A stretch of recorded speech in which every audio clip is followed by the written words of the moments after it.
আসসালামু আলাইকুম। সবাইকে শুভেচ্ছা ও স্বাগত জানিয়ে আমি ক্লাস শুরু করছি। আজকে আমাদের পড়ার বিষয় শব্দ থেকে কবিতা। ক্লাস 7 এর বাংলা 2 এর শব্দ থেকে কবিতা মূলত একটি প্রবন্ধ। আজকের আলোচনায় আমরা শব্দার্থ, বাক্য গঠন, শূন্যস্থান পূরণ, এক বাক্যে উত্তর, প্রশ্নোত্তর ও ব্যাখ্যা নিয়ে আলোচনা করব।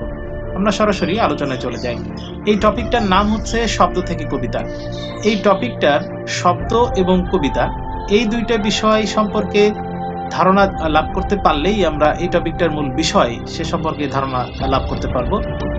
কবিতা লিখতে হলে শব্দ প্রয়োজন।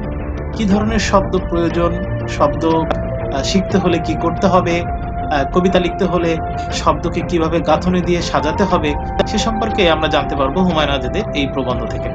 আমরা লাইন বাই লাইন পড়া শুরু করব এবং আমরা যখন পড়ব তখন প্রত্যেকটা প্যারা থেকে কোন লাইনগুলো গুরুত্বপূর্ণ শূন্যস্থানের জন্য, কোন শব্দটি বাক্য গঠনের জন্য গুরুত্বপূর্ণ, কোন শব্দটি শব্দার্থের জন্য গুরুত্বপূর্ণ, কোন বাক্যটি এক বাক্যে উত্তরের জন্য গুরুত্বপূর্ণ। এরপরে সব আলোচনা শেষে আমরা এই টপিকটার বড় প্রশ্ন কি ধরনের আসতে পারে, তার উত্তরের জন্য আমাদের কিভাবে প্রস্তুতি নিতে হবে সে সম্পর্কে আমরা ধারণা লাভ করতে পারব। আমরা সরাসরি আলোচনায় সরে যাই। প্রথমেই এখানে বলা হয়েছে কবিতা কাকে বলে, বলা খুব মুশকিল। এই বাক্যটির সবথেকে ইম্পর্টেন্ট শব্দ হচ্ছে এই যে মুশকিল। এখান থেকে শূন্য স্যাম্পল আসতে পারে, এখানে গ্যাপ থাকতে পারে। আসলে কবিতা কাকে বলে এই জিনিসটা বলা মুশকিল, মানে হচ্ছে কঠিন, কিছুটা অসম্ভব। কিন্তু আমরা যারা পড়তে পারি তারা কম বেশি কবিতা চিনি। কবিতারও চেহারা আছে, এটা একটা গুরুত্বপূর্ণ বাক্য। এই বাক্যের সবথেকে ইম্পর্টেন্ট শব্দ হচ্ছে চেহারা।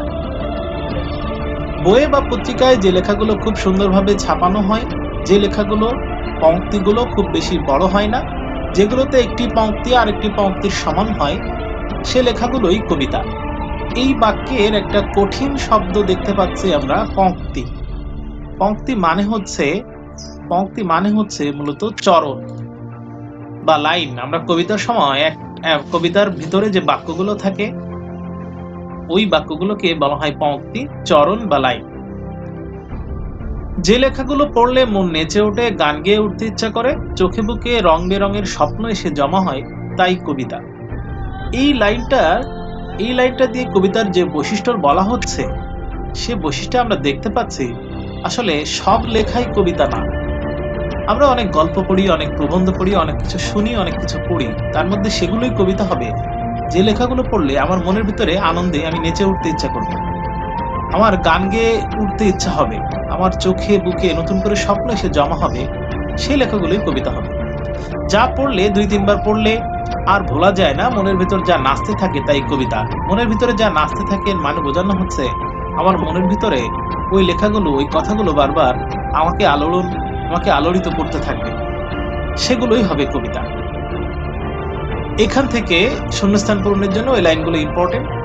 এছাড়া এক বাক্যে উত্তরের জন্য আমরা আসতে পারি কোন লেখাগুলো কবিতা হতে পারে। সেক্ষেত্রে এক নম্বরের উত্তর দিতে হলে আমাকে একটা উত্তর দিতে হবে। যে লেখাগুলো পড়লে আর ভোলা যায় না সেগুলোই কবিতা, এটাও আমরা লিখতে পারি। যে লেখাগুলো পড়ে আমার মন নেচে উঠবে সেগুলোই কবিতা, এটাও আমি আনসার দিতে পারি। কবিতার কি আছে, কবিতারও চেহারা আছে, এরকম প্রশ্ন এক বাক্যে হতে পারে। আমরা পরের প্যারায় চলে যাই। কবিতা কারা লেখেন? কবিরা লেখেন কবিতা। তার মানে কবিতা যারা লেখেন তাদেরকে কবি বলা হয়। তারা একটি শব্দের পাশে আরেকটি শব্দ বসিয়ে, একটি শব্দের সাথে আরেকটি শব্দ মিলিয়ে কবিতা লেখেন। তার মানে এখানে কবিতা লিখতে হলে সবথেকে প্রয়োজনীয় জিনিস হিসাবে আমরা যেটা দেখতে পাচ্ছি সেটা হচ্ছে শব্দ। একটি শব্দের পাশে আরেকটি শব্দ বসিয়ে একটি শব্দের সাথে আরেকটি শব্দ মিলিয়ে কবিতা লিখতে হয়। আমরা যদি কিছু বানাতে চাই তাহলে কিছু না কিছু জিনিস লাগে। উপমা একটি ঘুড়ি বানাতে চাই, এখানে একটি শব্দ আছে যে উপমা, যে শব্দটা শব্দার্থ অংশে আছে। উপমা মানে হচ্ছে তুলনা, কোনো কিছুর সাথে তুলনা করা। এরকম কোন সুন্দর চেহারা দেখলে আমরা বলি যে সে চাঁদের মতো সুন্দর। এরকম মায়ের চেহারাকে আমরা অনেকে বলি মা চাঁদের মতো সুন্দর। এই যে চেহারাকে চাঁদের সাথে তুলনা করলে, কোনো একটা জিনিসের বৈশিষ্ট্যের সাথে আরেকটা বৈশিষ্ট্য মিলে গেলে যে তুলনা করা হয়, এই তুলনা করার বিষয়টিকে বলা হয় উপমা। যদিও এখানে উপমা শব্দের অর্থ তুলনা, কিন্তু এখানে ব্যবহার করা হয়েছে একটা নাম হিসাবে, একজনের নাম, একটি মেয়ের নাম হিসেবে উপমা ব্যবহার করা হচ্ছে। ঘুড়ি বানানোর জন্য উপমার দরকার লাল নীল কাগজ সুতো বাঁশের টুকরো। তাহলে ঘুড়ি বানাতে হলে কি প্রয়োজন? শর্টকাট এক বাক্যে উত্তর আসতে পারে, ঘুড়ি বানাতে হলে কি প্রয়োজন? তাহলে কি কি প্রয়োজন? লাল নীল কাগজ, সুতো আর বাঁশের টুকরো, এই তিনটা জিনিস ঘুড়ি বানাতে হলে। মৌলি একটি পুতুল বানাতে চায়, মৌলি একটি নাম এখানে। তার দরকার হলদে টুকরো কাপড়, সুতো, তিনটে লাল বোতাম, দুটো সবুজ কাঁটা, একটি তুলো। তার মানে যদি মৌলি একটি পুতুল বানাতে চায় তার এই জিনিসগুলো প্রয়োজন। হলদে টুকরা কাপড়, সুতো লাগবে, তার তিনটা লাল বোতাম লাগবে, বোতাম তিনটার বেশি লাগতে পারে কিন্তু এখানে মৌলি তিনটা বোতাম দিয়ে পুতুল বানাতে চায়, দুটো সবুজ কাঁটা যেটা দিয়ে সে সুতো বুনবে সেটা, একটু তুলো। তেমনি কবিতা বানাতে হলেও জিনিস চাই। তার মানে এখানে উদাহরণ দিয়ে বোঝানো হচ্ছে উপমা যদি একটি ঘড়ি বানাতে চায় তার কিছু জিনিস লাগে, মৌলি যদি একটু পুতুল বানাতে চায় তারও কিছু জিনিস লাগে। ঠিক তেমনি কবিতা বানাতে হলেও কিছু জিনিস লাগবে। মূলত কি লাগবে? এর পরের বাক্যে তার উত্তর আছে। কবিতার জন্য দরকার শব্দ, রং বেরঙের শব্দ। এই লাইনটা খুবই গুরুত্বপূর্ণ একটা লাইন। কবিতার জন্য দরকার শব্দ, রং বেরঙের শব্দ। এটা শূন্যস্থান করুন বা এক বাক্যে উত্তর বা প্রশ্ন বা ব্যাখ্যার জন্য গুরুত্বপূর্ণ। পাখি একটি শব্দ, নদী একটি শব্দ, ফুল একটি শব্দ, মা একটা শব্দ। এমন হাজারো শব্দের দরকার হয় কবিতা লেখার জন্য। তার মানে কবিতা লিখতে হলে একটা দুইটা শব্দ দিয়ে কবিতা হতে পারে না। কবিতা লিখতে হলে অনেক শব্দ লাগবে, কখনো কখনো হাজার শব্দ দরকার হতে পারে। কবি হতে পারে কে? সেই হতে পারে কবি যে লিখতে পারে কবিতা যার ভালোবাসা আছে শব্দের জন্য। তার মানে কবিতা লিখতে হলে আমাদেরকে ভালোবাসতে হবে। কাকে ভালোবাসতে হবে? শব্দকে ভালোবাসতে হবে, শব্দের প্রতি ভালোবাসা থাকতে হবে। যে শব্দকে ভালোবাসে খুব, শব্দকে আদর করে। এখানে শব্দকে আদর করা মানে আমরা কাউকে আদর করা বলতে বোঝায় মাথায় হাত বুলিয়ে দেয়।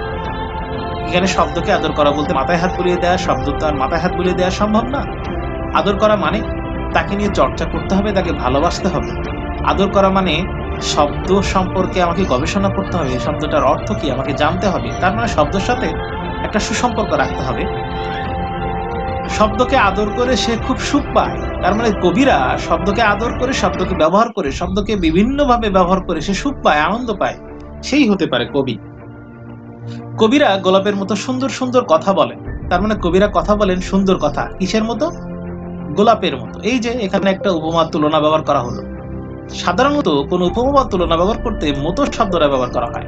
তাহলে কবিরা সুন্দর কথা বলেন কিসের মতো সুন্দর? গোলাপের মতো সুন্দর। এটা এক ধরনের উপমা। চাঁদের মতো স্বপ্ন দেখেন, তাহলে তারা স্বপ্ন দেখেন কিসের মতো? চাঁদের মতো। চাঁদ কেন স্বপ্ন? চাঁদ সবসময় আমাদের কাছে স্বপ্ন, কারণ চাঁদ সুন্দর, আমরা সুন্দরকে পেতে চাই, কিন্তু চাঁদ অনেক দূরে থাকে। সুন্দরকে পাওয়ার, এই যে পাচ্ছি না, চাঁদকে পেতে চাই, এই যে আকাঙ্ক্ষা, এটা একটা স্বপ্ন। তুমিও গোলাপের মতো সুন্দর কথা বলতে চাও, চাঁদের মতো স্বপ্ন দেখতে চাও। তোমার যদি শব্দের জন্য আদর ভালোবাসা না থাকে তাহলে পারবে না তুমি গোলাপের মতো লাল গন্ধ ভরা কথা বলতে, চাঁদের মতো জ্যোৎস্না ভরা স্বপ্ন দেখতে। তার মানে এখানে বলা হচ্ছে তুমি যদি কবি হতে চাও, তুমি যদি সুন্দর কথা বলতে চাও, স্বপ্ন দেখতে চাও, তাহলে তোমাকে শব্দের জন্য আদর ভালোবাসা থাকতে হবে। তুমি গোলাপের মতো লাল গন্ধ ভরা কথা বলতে চাও, ঠিক এটা তুমি কি চাঁদের মতো জ্যোৎস্না ভরা স্বপ্ন দেখতে চাও, তাহলে তোমাকে শব্দের জন্য ভালোবাসা থাকতে হবে। তুমি কি লিখতে চাও ফুলের মতো কবিতা, বানাতে চাও নুপুরের শব্দের মতো ছড়া। এখানে আমরা নর্মালি জানি কবিতা কি ছড়া, আমরা ছোটবেলায় পড়েছি আম পাতা জোড়া, মারবো চাবুক চড়বো ঘোড়া, এটা এক ধরনের ছড়া। কবিতার একটা অংশ হচ্ছে ছড়া। আর আমরা যে কবিতা এখন পড়ছি, যে কবিতা আমরা পড়ি, ছড়াতে অবশ্যই ছন্দ মানে শেষে লাইনের শেষে মিল থাকতে হবে।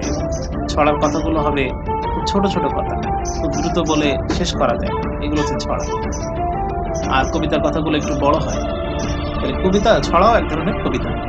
তুমি কি ছড়া লিখতে চাও, কবিতা লিখতে চাও? যদি চাও তবে তোমাকে সারাদিন ভাবতে হবে শব্দের কথা, তোমাকে শব্দ নিয়ে ভাবতে হবে, খেলতে হবে শব্দের খেলা। এই খেলা মানে ক্রিকেট খেলা, ফুটবল খেলা না। শব্দের খেলা মানে হচ্ছে কোন শব্দ আমি কোথায় ব্যবহার করব, কোন শব্দ কার সাথে যায়, এটা আমাকে জানতে হবে। নানান রকমের শব্দ আছে আমাদের ভাষায়, আমাদের ভাষায় তো নানা রকম শব্দ আছে। এটা শূন্যস্থান পূরণের জন্য একটা গুরুত্বপূর্ণ বাক্য। নানান রকমের শব্দ আছে আমাদের ভাষায়, যেখানে ইম্পর্টেন্ট শব্দ হচ্ছে শব্দ, আমাদের ভাষায় দুইটা। আচ্ছা, একটা শব্দার্থ আমরা ভুলে গেছি। এখানে একটা শব্দার্থ যেটা বইয়ে আছে সেটা হচ্ছে, বানাতে চাও নূপুরের শব্দের মতো ছাড়া। নূপুর শব্দের অর্থ কি? নূপুর এক ধরনের অলংকার, যেটা সাধারণত মেয়ে বা মহিলারা পরে, সেটা পায়ে পড়তে হয়। পায়ে পরার অলংকারকে বলা হয় নূপুর। তোমাকে জানতে হবে সেসব শব্দকে। কিছু কিছু শব্দ আছে যেগুলোর গায়ে হলুদ, সবুজ, লাল, নীল, বাদামি, খয়েরি রং আছে। এখানে শব্দের রং থাকতে পারে? শব্দ কি আসলে বিভিন্ন রঙের হয়? না। এখানে শব্দের রং বলতে বোঝানো হয়েছে বিভিন্ন শব্দ বিভিন্ন রকম অর্থ দেয়, বিভিন্ন রকম আবেগ আমাদেরকে জাগিয়ে দেয় আমাদের মনে। এই যে এইসব যে বিভিন্ন শব্দের যে বিভিন্ন ধরন আছে, এটা বলতে বোঝানো হয়েছে শব্দের গায়ে বিভিন্ন রং আছে। তোমাকে চিনতে হবে শব্দের রং। শব্দের রং বলতে এরকম আমরা আব্বা যদি আপনা আপনি করি, তাহলে বলতে হয়, আব্বু আমি কি বাইরে যেতে পারি? আপনি যাবেন? তাহলে আপনি বলি। যদি তুমি আমি করি তাহলে বলি, আব্বু তুমি কি বাইরে যাবে? তাহলে আগে বলেছিলাম যাবেন, এখন বলতে হচ্ছে যাবে। তার মানে কোন শব্দটা কোথায় ব্যবহার করা যায়? আমরা শিক্ষকদের সাথে বলতে পারি না যে তুই এখানে কি করিস। আমরা শিক্ষকদের সাথে তুই তাকারি করতে পারি না। আমরা যাদেরকে সম্মান করি আব্বা আম্মার সাথে তুই তাকারি করতে পারি না, কিন্তু আমরা বন্ধুদের সাথে বলি। তার মানে কার সাথে কোনটা যাবে এটা আমাকে বুঝতে হবে, চিনতে হবে শব্দের রং। অনেক শব্দ আছে যেগুলোর শরীর থেকে সুর বেরোয়। কোনো কোনো শব্দে বাঁশির সুর শোনা যায়, কোনো কোনো শব্দে শোনা যায় হাসির সুর। তার মানে কোনো কোনো শব্দ আমার ভিতরে বাঁশির সুর জাগালে, বাঁশির সুর শুনলে যে সুমধুর কণ্ঠ আমি শুনতে পাই সেরকম সুর জাগিয়ে তোলে। কোনো কোনো শব্দ আমার ভিতরে হাসি জাগিয়ে দেয়। কোনো কোনো শব্দে বাজে শুকনো পাতার খসখসে আওয়াজ, কোনোটিতে বেহালার সুর। কোনো কোনো শব্দ শুনে শুকনো পাতার মতো খসখসে মনে হয়, কোনোটিতে বেহালার সুর লাগে। বেহালা এক ধরনের বাদ্যযন্ত্র, বেহালার সুরের মতো আমার কাছে মনে হয় কোনো কোনো শব্দ। কোনো কোনো শব্দ তোমার পায়ের নুপুরের মতো বাজে। তাহলে কোনো কোনো শব্দ আমার পায়ে এক ধরনের সুর, এক ধরনের ছন্দ তৈরি করে। সেটা কিসের মতো? নুপুরের মতো। তোমাকে শুনতে হবে শব্দের সুর ও স্বর। শব্দের সুরও আমাকে শুনতে হবে, শব্দের শব্দ আওয়াজটা কেমন সেই স্বরটাও আমাকে শুনতে হবে। অনেক শব্দ আছে বাংলা ভাষায় যেগুলো শরীর থেকে সুগন্ধ বেরোয়। এটা একটা ইম্পর্টেন্ট বাক্য, যেটা শূন্যস্থান পূরণ বা এক বাক্য উত্তরের জন্য গুরুত্বপূর্ণ। এখানে বলা হচ্ছে যে কোনো কোনো অনেক শব্দ আছে বাংলা ভাষায় যেগুলোর শরীর থেকে সুগন্ধ বেরোয়। তার মানে শব্দ থেকে সুগন্ধ পাওয়া যায়, সুন্দর একটা গন্ধ পাওয়া যায়। তার মানে শব্দ থেকে সুন্দর, শব্দটার একটা সুন্দর অর্থ আছে, ব্যবহার আছে। কোনটির শরীর থেকে ভেসে আসে লাল গোলাপের গন্ধ, কোনটির গা থেকে আসে কাঁঠাল চাপার ঘ্রাণ। কাঁঠাল চাপা এক ধরনের ফুল, তার ঘ্রাণ, তার সুগন্ধ। কোনটি থেকে আসে বাতাবি লেবুর সুবাস মানে সুগন্ধ। তার মানে এক একটা শব্দের এক একটা অর্থ, এক একটা ব্যবহার, এক একটা শব্দের এক একটা ধরন, সেটা বোঝাতে এটা ব্যবহার করা হয়েছে। তুমি যদি দেখতে চাও শব্দের শরীরের রং, শুনতে পাও শব্দের সুর, টের পাও শব্দের সুগন্ধ, তাহলেই পারবে তুমি কবি হতে। তাহলে কবি হতে হলে আমাকে শব্দের শরীরের রং জানতে হবে, শব্দের সুর শুনতে পেতে হবে, দেখতে পাবো আমি শব্দের সুগন্ধ আমি লাভ করতে পারবো, তাইলেই আমি কবি হতে পারবো। এর পরের প্যারায় যাই আমরা। কবিরা শব্দ দিয়ে লেখেন নানান রকমের কবিতা। এটা একটা ইম্পর্টেন্ট বাক্য, শূন্যস্থান পূরণ বা এক বাক্য উত্তরের জন্য। এখানে ইম্পর্টেন্ট শব্দ হচ্ছে কবিতা, যেটা গ্যাপ হিসেবে থাকতে পারে। কবিরা এখানে গ্যাপ থাকতে পারে, শব্দ এখানে গ্যাপ থাকতে পারে। তাহলে কবিরা শব্দ দিয়ে লেখেন নানান রকমের কবিতা। তাহলে কবিরা নানান রকমের কবিতা লেখেন কি দিয়ে? শব্দ দিয়ে। কখনো তারা খুব হাসির কথা বলেন, কখনো বলেন কান্নার কথা, কখনো তারা বলেন স্বপ্নের কথা, কখনো তারা চারপাশ যা দেখেন তার কথা বলেন। তার মানে কবিরা যখন কবিতা লেখেন তখন এই বিষয়গুলো থাকে, কিন্তু সব সময়ই তারা কথা বলেন শব্দে। কিন্তু এই যে হাসির কথা বলেন, এই যে কান্নার কথা বলেন, এই যে স্বপ্নের কথা বলেন, আর চারপাশে যা দেখছেন ওনারা যে বলছেন, এটা কিসের মাধ্যমে বলছেন? সবকিছুই তারা বলছেন শব্দের সাথে। শব্দ বসিয়ে বসিয়ে তারা বানান কবিতা। এটা একটা ইম্পর্টেন্ট লাইন শূন্যস্থান পূরণের জন্য বা এক বাক্য। শব্দ বসিয়ে তারা কবিতা বানান। কবিতা লিখতে হলে প্রথমেই জানতে হবে নানান রকমের শব্দ। তার মানে এটা একটা গুরুত্বপূর্ণ, কবিতা লিখতে হলে আমাকে প্রথমেই কি জানতে হবে? নানান রকমের শব্দ জানতে হবে। এটা শূন্যস্থানের পূরণের জন্য গুরুত্বপূর্ণ হতে পারে। কবিতা লিখতে হলে প্রথমে জানতে হবে নানান রকমের শব্দ, এখানে গ্যাপ থাকতে পারে। তারপর আসে শব্দ দিয়ে যা বলতে চায় তার কথা, কিন্তু কিভাবে বলা যায় সেই কথা। এবার আমরা দেখি কিভাবে শব্দ দিয়ে কবিতায় কথা বলতে হয়। কবিতায় আমরা অনেক কিছু বলতে পারি, কখনো বলতে পারি ঘর পাঠানো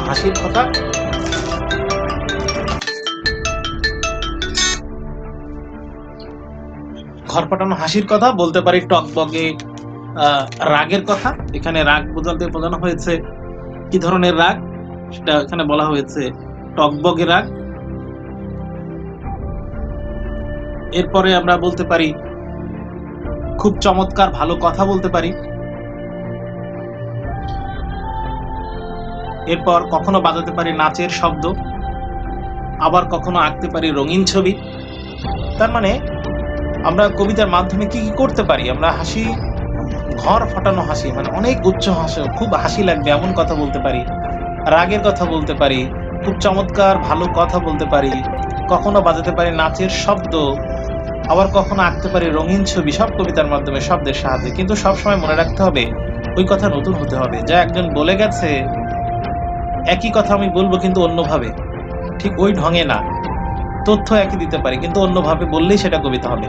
যা একবার কেউ বলে গেছে, যে ছবি একবার কেউ এঁকে গেছে তা বলা যাবে না, সে ছবি আঁকা যাবে না। তার মানে একইভাবে এক কথা তো বললে হবে না, অন্যভাবে বলতে হবে, অন্য কথা বলতে হবে। আর কথা বলতে হবে, নাচতে হবে, ছবি আঁকতে হবে ছন্দে। তার মানে এই কথাগুলো যে আমি বলবো, ছবি যে আঁকবো, কবিতার ভাষায় যে নিয়ে আসবো, কিসের মাধ্যমে? ছন্দের মাধ্যমে। তাই কবিতা লিখতে হলে শব্দকে জানতে হবে ছন্দ, আর থাকতে হবে স্বপ্ন। তাহলে তিনটা ইম্পর্টেন্ট জিনিস আমার কবিতা লিখতে হলে জানতে হবে। একটা হচ্ছে আমার প্রথম কথা, আমি শব্দ জানবো। দ্বিতীয় কথা হচ্ছে ছন্দ সম্পর্কে জানবো। তৃতীয় কথা হচ্ছে আমার ভিতরে স্বপ্ন থাকতে হবে, তাহলে আমি কবিতা লিখতে পারবো। যার চোখে স্বপ্ন নেই সে কবি হতে পারে না, এটা একটা ইম্পর্টেন্ট বাক্য শূন্যস্থান পূরণের জন্য বা একবার। যার চোখে স্বপ্ন নেই সে কবি হতে পারে না। স্বপ্ন থাকলে মনে আসে নতুন ভাবনা, নেচে নেচে আসে ছন্দ আর শব্দ। যদি স্বপ্ন থাকে তাহলে আমার ভাবনা, ছন্দ, শব্দ এগুলো চলে আসবে। যে কোনো বিষয় নিয়ে তুমি লিখতে পারো কবিতা। বাড়ির পাশের গলিটা, দূরের ধান ক্ষেতটা, পোষা বিড়ালটা বা পুতুলটাকে নিয়ে কবিতা লেখা যায় যদি মনে স্বপ্ন থাকে। রাস্তার দোকানিকে নিয়ে কবিতা লেখা যায় যদি স্বপ্ন থাকে। আর যা নেই তা নিয়েও কবিতা লেখা যায় যদি স্বপ্ন থাকে। তার মানে স্বপ্ন দিয়ে, যেটা অবাস্তবকে নিয়েও আমরা কবিতা লিখতে পারি। এবার একটি কবিতা লেখা যাক। কবিতাটার নাম দিচ্ছি দোকানি। একটা দোকানিকে নিয়ে লেখা। রাস্তার মোড়ের দোকানদারকে আমি চিনি। সে বিক্রি করে সাদা দুধ, খয়েরি চকলেট, লাল পুতুল, সবুজ পান, এসব নানান রকম জিনিস, এছাড়াও অনেক জিনিস সে বিক্রি করে। এসব জিনিস আমরা কিনে খাই, দোকানিকে চকচকে টাকা দেই। আর তার জিনিসপত্র বিক্রি দেখে মাথায় আমার একটা ভাব এলো, একটা চিন্তা এলো। ভাবটা হলো, আমি একটা দোকান খুলেছি দুদিন ধরে, কিন্তু সে দোকানে দুধ, চকলেট, পান বিক্রি হয় না। মানে এখানে কবি কল্পনা করছেন, আমি একটা দোকান দিয়েছি, সেখানে দুধ, চকলেট, পান এগুলো বিক্রি হচ্ছে না। কি বিক্রি হচ্ছে? নতুন কোনো কিছু বিক্রি হয়, এমন সব জিনিস যা কেউ বেচে না, যা কেউ কেনে না, শুধু স্বপ্নই সেসব জিনিস বেচা কেনা চলে। ভাবটা আমার, চিন্তাটা আমার মাথায় এলো, সঙ্গে শব্দ এলো আর ছন্দ এলো। তো প্রথমেই আমি কি লিখলাম? দুদিন ধরে বিক্রি করছি চকচকে খুব চাঁদের আলো, টুকটুকে লাল পাখির গান। এখানে নতুন করে দেখো, চাঁদের আলো, চাঁদের আলোকে বলছে কি চকচকে। আমি চকচকে চাঁদের আলো বিক্রি করছি, একবারে নতুন কথা মনে হচ্ছে, তাহলে একটা কবিতা হচ্ছে। আর পাখির গান বিক্রি করছে, পাখির গান কিরকম? পাখির গান টুকটুকে লাল পাখির গান। পাখির গান কি কেউ বিক্রি করে? এখানে কবিতায় স্বপ্নের সাহায্যে সে কল্পনা করে কবি এটা বলছে। কথাটাই চমকে দেয় সবার আগে, এটা শুনলেই সবাই চমকে উঠবে। আরে চকচকে চাঁদের আলো, টুকটুকে লাল পাখির গান বিক্রির ব্যাপারটা বেশ নতুন, সারা পৃথিবীতে খুঁজে এমন দোকান পাওয়া যাবে না। ছন্দটাও বেশ দুলে দুলে আসছে। কেমন দুলে দুলে? দুদিন ধরে বিক্রি করছি চকচকে খুব চাঁদের আলো, টুকটুকে লাল পাখির গান। এই যে দুলে দুলে আসছে, এই তিনটি পংক্তি, এই যে তিনটা লাইন কবিতার চরণ, পড়ার সাথে সাথে শব্দ, ছন্দ, কথা মিলে একরকম স্বপ্ন তৈরি হয় চোখে আর মনে। এরপর আরো এগিয়ে গিয়ে লিখলাম। এরপরে কি লিখছেন কবি? বিক্রি করছি চাপার গন্ধ, মানে চাপা ফুলের গন্ধ বিক্রি করছে। স্বপ্নে দেখা নাচের ছন্দ, আমি স্বপ্নে একটা নাচের ছন্দ দেখেছিলাম, সেটা বিক্রি করছি। গোলাপ ফুলের মুখের রূপ, গোলাপ ফুলের চেহারা, সেটাও বিক্রি করছে। এখানে ছন্দ মিল আরো মধুর। বিক্রির জিনিসগুলো আগের মতোই চমকপ্রদ। এখানে একটা শব্দ আছে যেটা আমাদের শব্দ অর্থে আছে, সেটা হচ্ছে চমকপ্রদ। চমকপ্রদ মানে যা চমকে দেয়, যা অবাক করে দেয়। তবে এখানে স্বপ্ন আরো বেড়েছে, ছবি আরো রঙিন। প্রথম তিন লাইনে স্বপ্ন ছিল তিনটা, মানে দুইটা জিনিস বিক্রি করার কথা, একটা চাঁদের আলো আর একটা হচ্ছে পাখির গান বিক্রি করছে। পরে এসে দেখা যাচ্ছে সে চাপার গন্ধও বিক্রি করছে, সে স্বপ্ন দেখেছিল একটা নাচের ছন্দ, সেটাও বিক্রি করছে, সে আবার গোলাপ ফুলের মুখের যে চেহারা রূপ সেটাও বিক্রি করছে। তার নতুন আরো নতুন কিছু স্বপ্ন আসলো। তবে স্বপ্ন আরো বেড়েছে, ছবি আরো রঙিন, চাপার গন্ধ পাওয়া গেল এবং বেজে উঠল স্বপ্নে দেখা নাচের ছন্দের রূপুর। এ নাচ স্বপ্ন ছাড়া আর কোথাও দেখা যায় না, এমন নাচ নাচতে পারে না কেউ। গোলাপ ফুলের মুখের রূপ বলার সাথে সাথে গোলাপ ফুল একটি মিষ্টি মেয়ের মতো ফুটে উঠলো। একটা ছোট বাচ্চা মেয়ের মুখ যেরকম মিষ্টি লাগে, সুন্দর লাগে দেখতে, ঠিক সেরকম গোলাপ ফুলের কথা বলার সাথে সাথে একটা মিষ্টি মেয়ের মুখ সামনে ভেসে উঠলো। মেয়েটির মুখ হয়ে উঠলো গোলাপ, আর গোলাপ হয়ে উঠলো মেয়েটির মুখ। স্বপ্ন জড়ো হলো চোখে, আমার চোখে স্বপ্ন এসে গ্যাদার করলো, জড়ো।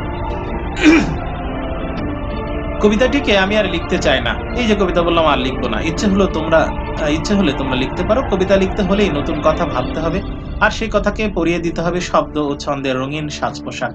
তোমরা এখন ছোট, এই ছোট থাকার সময়টা বেশ সুন্দর। বারবার আমার ছোট সময়ের কথা মনে পড়ে। আমি দেখতে পাই ছোট আমি দাঁড়িয়ে আছি পুকুরের পাড়ে, একটা সাদা মাছ লাফ দিয়ে আবার ঢুকে গেল পানিতে। গ্রামে যখন মানুষ হয়েছিলেন লেখক, তখন সেই গ্রামের কথাই কল্পনা করে উনি বলেছেন, দেখতে পাই শাপলা ফুটেছে, পানি লাল হয়ে গেছে, একটা চড়ুই উড়ে গেল, তার ঠোঁটে চিকন একটা পুঁটো। পুঁটো মানে হচ্ছে পাখি ঘর বাঁধার জন্য যে জিনিসগুলো ব্যবহার করে। পুঁটো মানে হচ্ছে গ্রামের ভাষায় বলা হয়, অনেক অনেক জায়গায় বলা হয় বিচালি। ধান ঝেড়ে নেওয়ার পরে যে অংশটা থাকে সেটাকে বলা হয়, কেউ বলে খড়, কেউ বলে বিচলি। এখানে এরকম কোনো কিছুকে বলা হচ্ছে পুঁটো। এসব আমাকে কবিতা লিখতে বলে। তার মানে কবি যখন আলাদা করে উনি যখন দাঁড়িয়েছিলেন, ছোটবেলায় যখন ভাবতেন, উনি আশেপাশে যা কিছু দেখতেন সেটা নিয়ে ভাবতেন। উনি পুকুরের পাড়ে দাঁড়িয়ে ভাবতেন, দেখতেন, প্রকৃতিকে অবলোকন করতেন, ভাবতেন, এবং সেটা নিয়ে ওনার ভিতরে নতুন ভাব হতো, সেটা নিয়ে উনি কবিতা লিখতেন।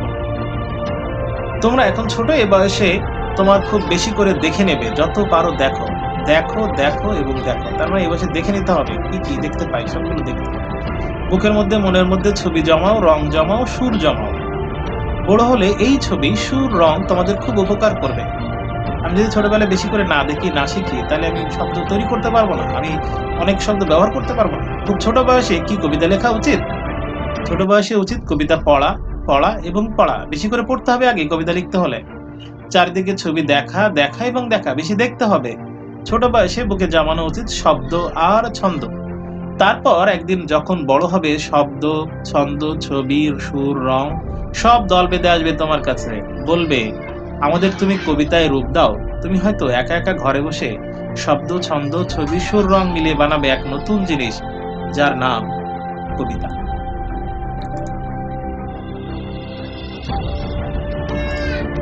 টপিকটা শেষে এখানে বইয়ে শব্দার্থ দেয়া আছে মাত্র ৩টা। এখানে দেয়া আছে উপমা মানে তুলনা, এখানে একটি মেয়ের নাম হিসেবে ব্যবহার করা হয়েছে, যেটা আমরা আগেই আলোচনা করেছি। নূপুর, বানানটা একটু গুরুত্বপূর্ণ। শুরুতে হচ্ছে দন্তান্ন দীর্ঘ উ, তারপরে পয়ের সু, তারপরে বয়শূন্য র, যেটার অর্থ হচ্ছে পায়ে পরার অলংকার। এইটা যখন আমরা অর্থ লিখবো তখন এই বানানটার ক্ষেত্রে এই পরা, পায়ে পরার অলংকার, এখানে কিন্তু বয়শূন্য র, যেটা পড়তে হয়, ওয়ার থেকে আসছে, WEAR, ওয়ার মানে পরা, জামা পরা, সেটা হচ্ছে পায়ে পরা। আমরা অনেক সময় পড়ার লিখে ফেলি, যেটা রিড। তাহলে নূপুর মানে পায়ে পরার অলংকার, আর চমকপ্রদ যা অবাক করে দেয়। এখানে আমরা মিক্স সেন্টেন্স প্র্যাকটিস করতে পারি। উপমা মানে তুলনা, আমরা বলতে পারি আল্লাহর তো কোনো উপমা হয় না, আল্লাহর উপমা আল্লাহ নিজেই। নূপুর পায়ে পরার অলংকার, কোনো নাম দিয়ে আমরা বলতে পারি, একটা নাম দিয়ে বলতে পারি সে নূপুর পরেছে, নূপুর পরে মেয়েটি নাচছে, এটা বলতে পারি। চমকপ্রদ যা অবাক করে দেয়, যা চমক আমাকে চমকে দেয়। সকালবেলা গ্রামের প্রাকৃতিক সৌন্দর্য চমকপ্রদ থাকে, যা অবাক করে দেওয়ার মতো। চমকপ্রদ একটি ঘটনা শুনে ছেলেটি আনন্দে লাফিয়ে উঠলো, আমরা বাক্য গঠন হিসেবে এগুলো দিতে পারি। আমরা এই টপিকটা যতক্ষণ যে আলোচনা করলাম, এখানে আমরা ইম্পর্টেন্ট বাক্যগুলো আন্ডারলাইন করে দিয়েছি। শূন্যস্থান পূরণ, তারপর এক বাক্য উত্তরের জন্য শব্দার্থগুলো নিয়ে আলোচনা করেছি, বাক্য গঠন নিয়ে আলোচনা করেছি। এরপরে বাকি আছে 2টা জিনিস, সেটা হচ্ছে ব্যাখ্যা আর প্রশ্নোত্তর। ব্যাখ্যা আর প্রশ্নোত্তরের জন্য আমি কিছু এখানে বড় কিছু প্রশ্ন আমি এখানে আলোচনার বিষয় হিসেবে নিয়ে আসতে চাচ্ছি। সেখানে মোট 5টা প্রশ্ন এখানে প্রস্তুতি নিলে আশা করা যায় ঘুরিয়ে অন্য প্রশ্ন দিলেই এই টপিক থেকে প্রশ্নের উত্তর করতে পারা যাবে। ব্যাখ্যার জন্য যদি এই 2টা আমরা প্রস্তুতি নেই, হয়তো যে কোনো একটা ব্যাখ্যা আসলে আমরা এই উত্তর থেকে তথ্য নিয়ে আমরা অন্য উত্তর লিখতে পারবো। ঠিক আছে, আমরা প্রথমে যাই। কবিতা বলতে আমরা কি বুঝি ব্যাখ্যা করো, মানে কবিতা কি বলে, কবিতা আসলে জিনিসটা কি, এটার উত্তর হিসাবে আমরা এই টপিকটা শুরুতে যেতে পারি। শুরুতে এই প্যারাটাতেই আসলে কবিতা সংজ্ঞা, কবিতা কি, এটা এখানে আছে। এখানে কবিতা প্রশ্ন হচ্ছে কবিতা বলতে আমরা কি বুঝি ব্যাখ্যা করো। তাহলে এখানে কবিতা কাকে বলে বলা খুব মুশকিল, এই লাইনটা দরকার নেই।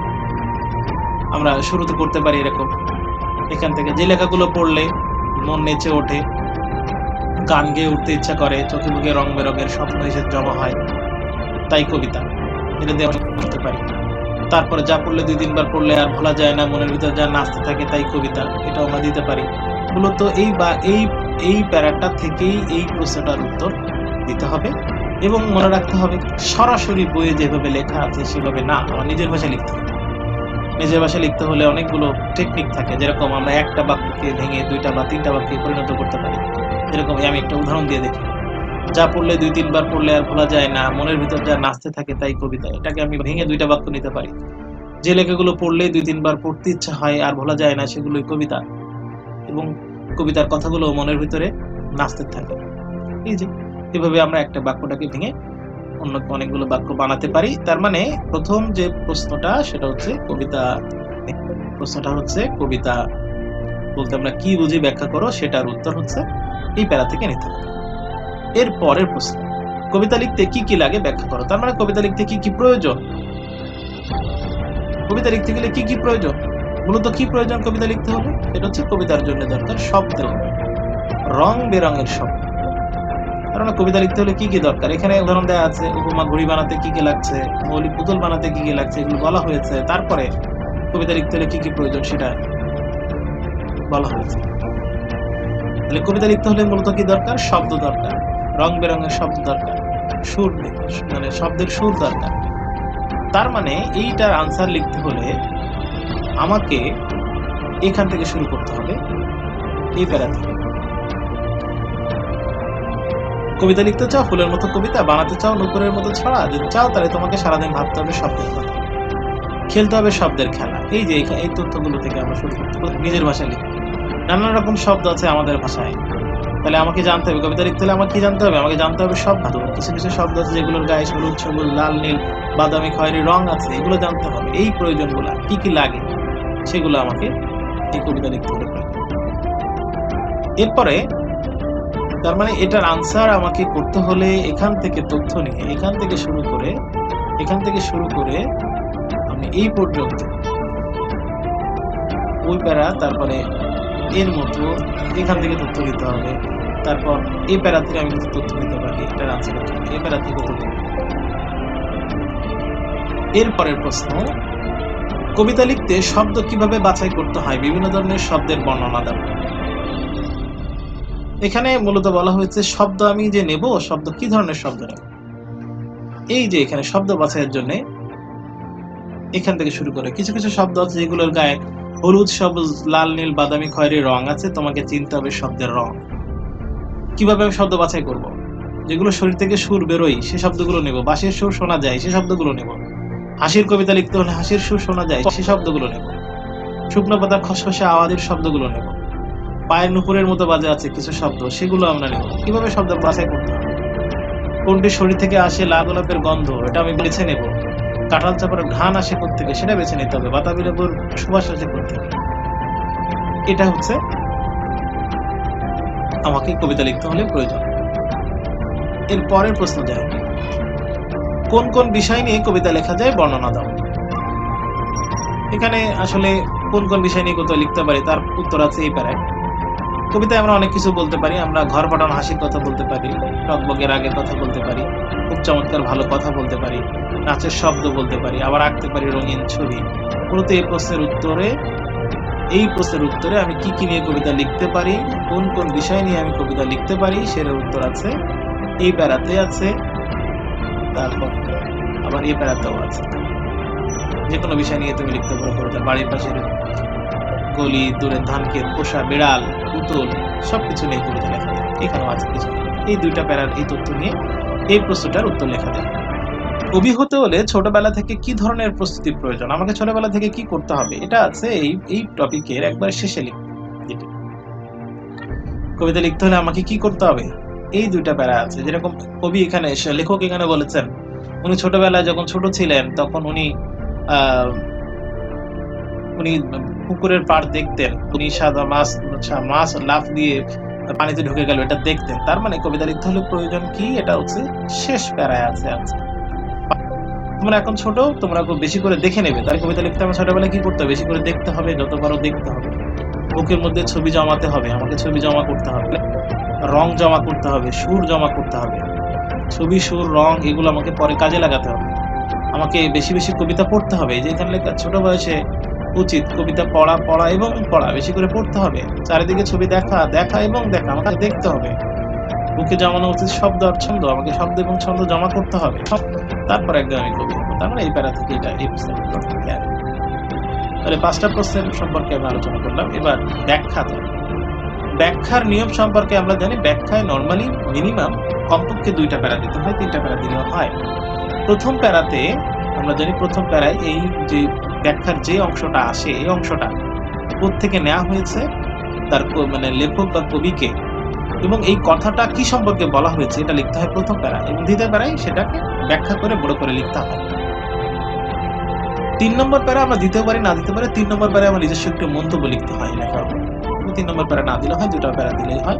তাহলে প্রথম প্যারায় হবে এই যে লেখাটা কোথা থেকে, কোন প্রবন্ধ বা গল্প কবিতা থেকে নেওয়া হয়েছে, তার কবিকে, তার নামটা দিতে হবে, এবং এই লেখাটা কি সম্পর্কে বলা হয়েছে, এই লেখাটার অর্থ কি, শুধু এই লেখাটা এটা দিতে হবে প্রথম প্যারায়। আর দ্বিতীয় প্যারায় এটাকে ব্যাখ্যা করতে হবে।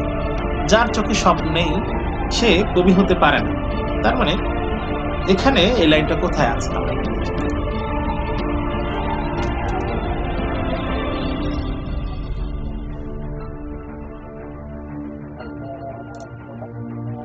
যার চোখে স্বপ্ন নেই সে কবি হতে পারে না। এটা হচ্ছে এই প্রবন্ধের প্রথম পৃষ্ঠার পরে দ্বিতীয় পৃষ্ঠায় গিয়ে নিচের দিক থেকে সেকেন্ড প্যারা, এই যে যার চোখে স্বপ্ন নেই সে কবি হতে পারে না, এখানে আছে। তার মানে যেহেতু লাইনটা এখান থেকে আছে, তাহলে এটার উত্তর এখান থেকে নিতে হবে। প্রথমে লিখতে হবে আলোচ্য অংশটুকু হুমায়ুন আজাদ রচিত স্বপ্ন থেকে কবিতা। এটা একটা প্রবন্ধ, এই প্রবন্ধ থেকে নেওয়া হয়েছে। এখানে কবিতা লিখতে যে স্বপ্ন প্রয়োজন, স্বপ্নই যে কবিতার সব থেকে গুরুত্বপূর্ণ জিনিস, সে সম্পর্কে বলা হয়েছে। এরপরের প্যারা গিয়ে আমরা ব্যাখ্যা করে লিখবো। কবিতায় আমরা বিভিন্ন ধরনের কথা বলতে পারি, হাসির কথা বলতে পারি, রাগের কথা বলতে পারি, চমৎকার ভালো কথা বলতে পারি, নাচের শব্দ বলতে পারি। এরকম অনেক কিছু বলতে হলে আমাকে ছবি আঁকতে পারি। কিন্তু এই যে ছবি, শব্দ, কত কিছু আমি ব্যবহার করছি, চমৎকার কথা আমি বলছি, অবশ্যই এই সবগুলোর পিছনে এই যে কথা আমি বলবো, যে আমি যে শব্দ নিয়ে নাচতে থাকবো, ছবি আঁকতে থাকবো, আমাকে সব কিছুর পিছনে এই শব্দ, ছন্দ জানতে হলে আমাকে স্বপ্ন থাকতে হবে। স্বপ্নে সব গুরুত্বপূর্ণ। তাই এখানে বলা হয়েছে যার চোখে স্বপ্ন নেই সে কবি হতে পারে না। এরপর আমরা যাই দ্বিতীয় ব্যাখ্যা আছে। কবিতার জন্য দরকার শব্দ, রং বেরঙের শব্দ। এটাও একই রকম নিয়ম মেনটেন করে লিখতে হবে। আমি শুধু এটার ব্যাখ্যায় কি বলতে হবে, বড় ব্যাখ্যাটা যাই। প্রথমে দেখি এখানে কোথায় আছে। এটা আছে টপিকের প্রথম পৃষ্ঠায় দ্বিতীয় প্যারায়। কবিতার জন্য দরকার শব্দ, রং বেরঙের শব্দ, এই যে লাইনটা আছে। তার মানে কবিতা লিখতে হলে আমাকে বিভিন্ন ধরনের শব্দ জানতে হবে। এটার আনসার এবং প্রশ্নের একটা যে প্রশ্ন আছে, বিভিন্ন ধরনের শব্দ আমাকে জানতে হবে। বিভিন্ন ধরনের শব্দ আমি কিভাবে জানি, এখানে এই দুইটার আনসারের সাথে মিলিয়ে এটার আনসার। কবিতা লিখতে কি কি লাগে, তার মানে শব্দ লাগে, এবং এই শব্দগুলো কেমন হতে হবে, কবিতা লিখতে শব্দ কিভাবে বাছাই করতে হবে, বিভিন্ন ধরনের শব্দের বর্ণনা দাও, এটাই হবে এটার আনসার। কবিতার জন্য দরকার শব্দ, রং বেরঙের শব্দ। তার মানে এখানে বিভিন্ন রঙের শব্দের উদাহরণ দেয়া আছে।